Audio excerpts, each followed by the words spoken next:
So happy to have you here, and welcome, Joel. Tell us what you do. Sure. So I am what you would call an expert in keeping customers from being on hold for too long. So I actually speak with prospects and clients about their experiences, their personal experiences, and on when they call into, either a healthcare organization and they're talking to the insurance company and they're having to listen to the on hold music and they're listening to whether or not they're the 20th person in line and how long the call is going to take. And sometimes they don't even have that. Sometimes it's just dead air. So in those instances, we have tools in our tool belt, so to speak, that address that issue of people hanging up, losing their place in line and getting frustrated with the insurance company or the healthcare organization. And we take the frustration out of being on hold when it comes to healthcare organizations. I love it. You guys, she's such a superstar. She just did the perfect elevator pitch. I'm so curious, Jill. What was your elevator pitch before we met? Do you So remember? actually, hang on a second. I've got somebody's next door making noise. Oh no. Oh no. Well, let me tell you. She's going to tell you how different it was. I'm just curious if she still even remembers. Well, my elevator pitch in the past was, well, we sell phones and voicemail and network and security and blah, blah, blah. Then after a while, people would kind of get glazed over and they would roll their eyes and go, okay, but what do you specialize in? And I'm, what do you mean? We do it all.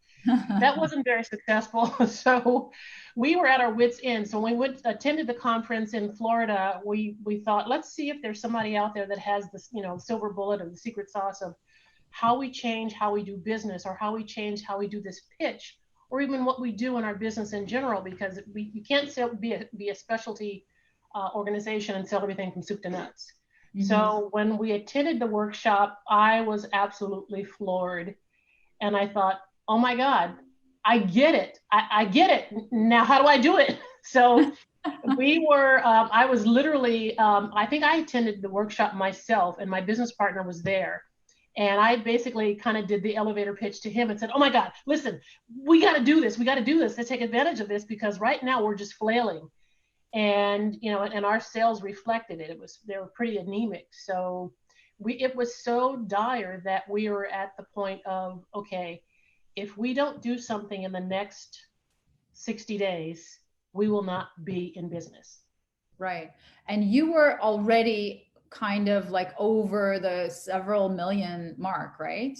Correct. Yeah. So we normally do, a decent year is when we do like 4 million, 5 million. Yeah. And at that point, we were like at 2 million. Right. Which was really, really anemic, especially considering the staff that we have, the overhead. So when we sat down with you, I thought, I think this could work. Let's give it a shot. Let's make sure we get buy-in from everyone. And after explaining it to the staff and explaining it to the other, to the business partner, they were kind of like, well, it can't hurt. So, so we thought we'd just jump in and, full force and say, you know what, this is do or die. Let's go ahead and, be open. Let's absorb this. Let's listen to how we can do this, how we can develop a strategy around a specialization. So when I mentioned to you during several of our conversations of like, what do we do? How quickly can we get to being a specialist in a particular area? And the exercise that you had us do was kind of figuring out, what's a good niche, what's a good specialty. And I actually had contacts with several CIOs in our customer base, as well as some CIOs I didn't know. And I asked for introductions on LinkedIn and the whole like. And doing the actual very succinct interview with them about, what are the top 3 issues, what are their initiatives, what's their biggest heartburn, if they were able to address that, what would that dollar value look like? Is that something that's, open for consideration? And I got a couple of, yep. Some was like, yeah, well, those that said, yeah, I'd like to talk about that. We were able to take those discussions a little bit further, get face-to-face appointments, and actually discuss the issue as well as let's address this with a particular tool. If we do this particular tool and you're able to, move that roadblock, is this of value to you? And, thank goodness that we listened and we did exactly do what we were supposed to do. There's still some other pieces that we're working on, but we actually were able to realize results in a short amount of time by actually sticking to the plan, sticking to, here's the niche. So the niche that we looked at after doing the workshop in Canada was, okay, so you like, you have healthcare, you have education, you have manufacturing. What has the biggest bang for the buck? Where you have traction, where you have, contacts. So we started looking at that and we thought, oh, healthcare. So it was so cool when we got together, and it was just very intense, the boot camp for that day. Yeah. We created an idea, the name of the company, how we were going to go to market, who we were going to target, how it was going to happen. We walked away and we kind of conked out on the plane because it was just so intense. But after it was done, it was literally, I went back to the office, flew back home. That next morning, it's like, okay, let's get that logo going. Let's develop the letterhead. Let's do this. Let's do that. The website, the phone number. I mean, it was just like, go, go, go. It's like how to build a niche business in so many hours or so many weeks. It absolutely was a whirlwind. Once we were done, I was so pleased with, the logo we created and the name and the presence and getting the message out there. So much so that our excitement talking with prospects kind of created this kind of this synergy with our prospects. And one particular customer that we were doing contact center stuff and phone stuff, and I started talking to them about, hey, I realize you guys have a contact center, and I know that I'm hearing some grumblings of your customers that are complaining about their hold times, complaining about how, do they have no staff? And it was always gruntled, like, oh my God, it would be great if we could do something about that. Well, a few months later, we got a PO, and I want to say that PO was like $500,000. And I was kind of shocked, but it's like, gosh darn it, this stuff works. So we got that, and that's still going. We're actually getting ready to go into, in a couple of months, it'll be year 2 of this whole engagement. So they're going to spend another $500,000 and keep going and rolling out to additional departments. So it was just one department where we did this, which was a large healthcare organization, healthcare insurance organization. The second opportunity was someone we kind of had a lukewarm relationship with, and we were just doing kind of support for them just on their PBX. Started talking to them about, hey, what do you guys think about XYZ? Tell me about the problems that you're having. I know you guys are trying to get headcount. What if we could put some technology in place to eliminate having to hire more people? That piqued their interest, and a few months later, another PO. So awesome. It's like the gift that keeps on giving. So there's a couple of things I want to point out here. So first of all, Jill, people are wanting to know the name of your business. On Hold Rescue. Okay. That is the niche. That is the sub brand. That is the super niche. And what is the mother brand? The mothership, or I should say, maybe it's the mothership, and there's a fathership. So the mothership is actually IntelliFlex Inc. We're based in Southern California, and we're a small staff of less than 10 people. Mm-hmm. Just a few months ago, we were recently acquired by a parent company called Telanet, who's based in Toronto, your fair city. I love it. Yeah, so it's still called IntelliFlex, a Telanet company. So next year we'll probably change our name, to Telanet, but we're still operating as IntelliFlex. So got it. So the second thing that I want to point out is that you never even really thought about a super niche being an additional income stream. You just were so tired of the lack of growth and not being able to capture people the way you usually were able to, I suppose. Right. It's interesting when you think you have a handle on, okay, let's say you're a managed service provider. Okay, we do networks, we do Wi-Fi, well, you and what army? I mean, you and everybody else are doing the same thing. What's your differentiator? And you can say, oh, well, we have a great relationship. We have a great culture. So what? Yeah. You have to have secret sauce that speaks to an issue that's so specific that people go, oh my God, these are the guys that are, really good about helping people on hold. Yeah. How many people can say that? There's Yeah. not a lot. How many people have that niche? Yeah. That you've met, that they've met. Right. The other thing that I want to point out is Jill was able to sell to her current clients with her new super niche.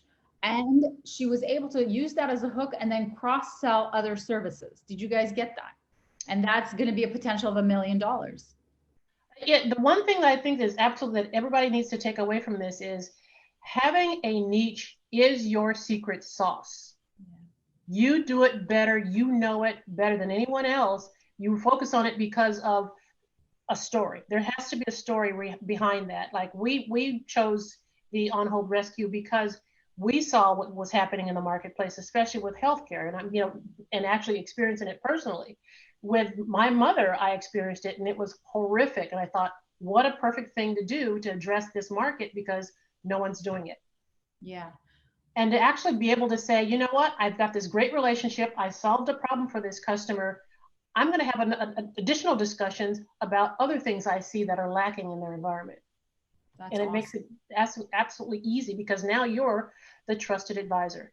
Yes, you are. So the other thing I wanted to say is Jill came all the way from California to Toronto for her VIP day.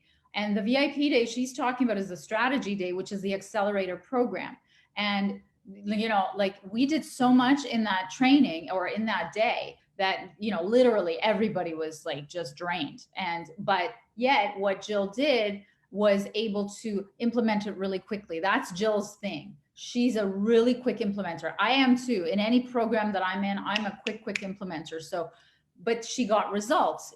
How many months after did you land your first contract after you figured out the niche? I think we were there I know there was a little bit of snow on the ground. So,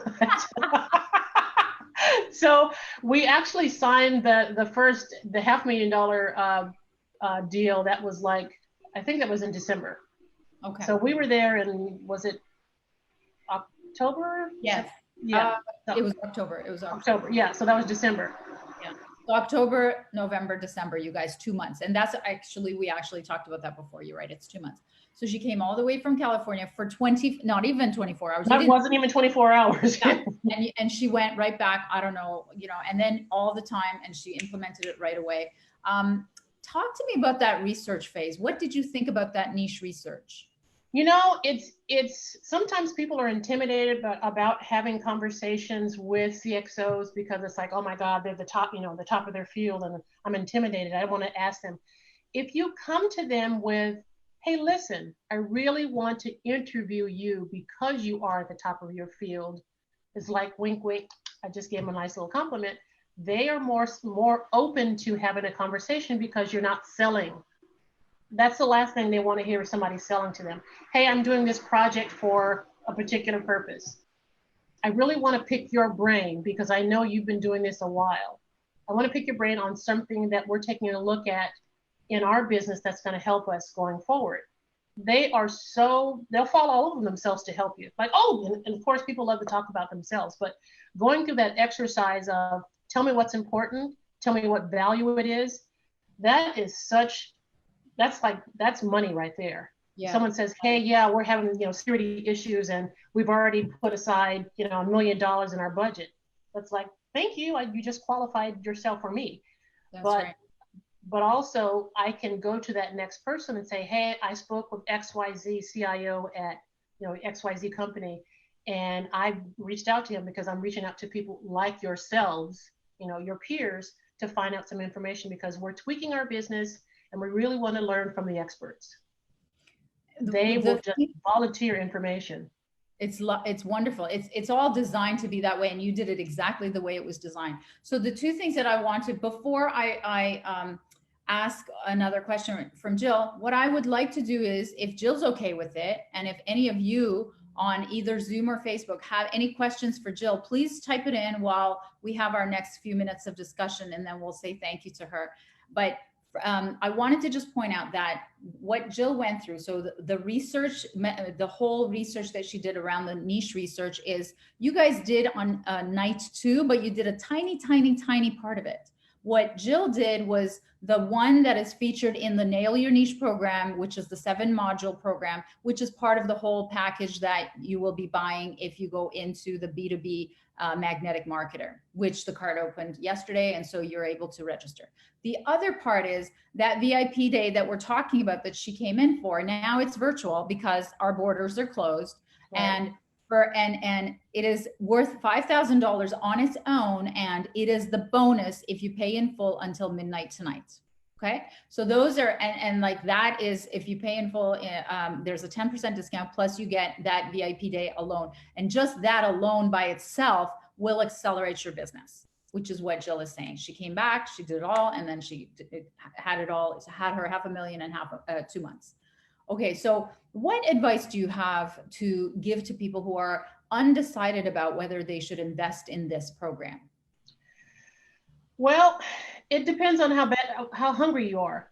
How badly do you want it? How much do you want to increase? And I hate to sound like such a cliche, but we were at a point where we were looking at each other going, okay, so how do we tell the employees that they don't show up the next day? Yeah. It is, how badly do you want to not only maintain your business, but accelerate? It's a matter of, in the scheme of things, it's a drop in the bucket. Mm-hmm. When we look at the types of clients that we have, the kinds of deals that we could potentially have, the additional revenue that we could get, it is a drop in the bucket. Yeah. If you make an investment in yourself, and that's the way I look at it, it's making the investment in yourself, getting a leg up on your competition and figuring out, how can I make money, additional revenue, smartly? How do I do it intelligently without having to, I'm going to work more hours or I'm going to hire more people? No. Figure out what you can do that gives you biggest bang for your buck. Do it intelligently, and know that there are people that have done it before you. Yeah. And if anybody wants to contact me directly, by all means, I'll talk and give you my phone number. I will have a one-on-one with you, and I'll tell you the truth. It is in the scheme of things, it's just a tiny investment. So we put it on a credit card and say, hey, let's let it run. So right. Yeah, it actually is definitely worth it. Thank you so much, Jill. And so for anybody who, the majority of people will be watching this on replay, Jill. So okay. We will definitely tag you on LinkedIn and put your information there. And for anybody who has a question, they could contact you. Thank you so much for coming. You're welcome. All right. Such a pleasure. Good luck, everybody. Happy selling.